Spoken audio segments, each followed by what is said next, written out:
Laetitia Lacroix, je suis animatrice socio-culturelle à l'UNADEV. Et aujourd'hui, on a organisé donc un loto qu'on organise à peu près tout le temps à cette période-là, avant Noël, avant la bûche en fait. Donc c'est une animation festive. Là aujourd'hui, il y a à peu près 40 personnes. Ça fluctue entre 40 et 60, qui permet aux adhérents de pouvoir se rencontrer. Aujourd'hui, ce qui s'est passé, c'est un loto tel qu'on peut en avoir dans différents lieux, c'est-à-dire avec différentes parties, différents modules sur cette partie. Nous avons une partie qui est divisée en 3 phases. Une première phase, on a une ligne complète. Lorsque la personne a une ligne complète, elle dit KIN. Et de cette façon-là, eh bien, on va vérifier les numéros pour s'assurer que les numéros soient bien placés, que ce soit les bons. Et à ce moment-là, on remet le carton à 0.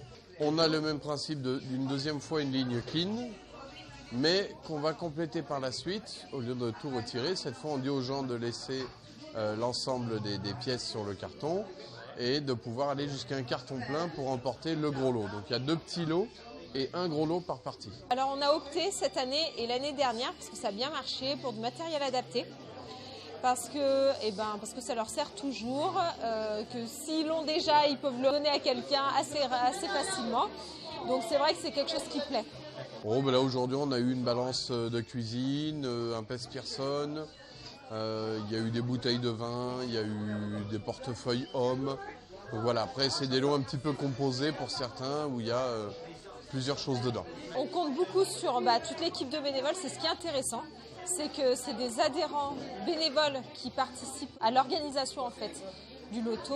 Donc on a l'équipe animation, dont Virgile qui est non-voyant, qui anime ce loto. Moi je tire les boules et je les annonce. Et Jean-Gilbert, lui, se charge de vérifier dans la salle les cartons. Mon rôle va être de m'assurer du bon fonctionnement de toute la partie technique. Donc m'assurer que les micros passent bien, que tout le système de sonorisation fonctionne bien, qu'il n'y ait pas de l'arsène.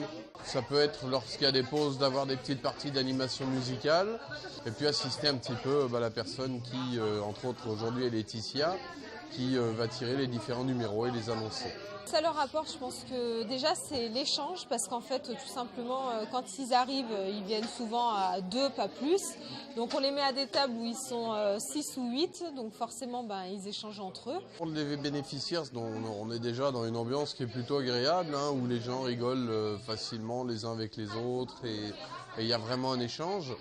Donc le fait de pouvoir se retrouver, de pouvoir parler les unes avec les autres et puis dans une ambiance chaleureuse, c'est plutôt quelque chose de positif et qui, je dirais, qui les booste en quelque sorte sur le fait de continuer à sortir, de continuer à avoir des activités.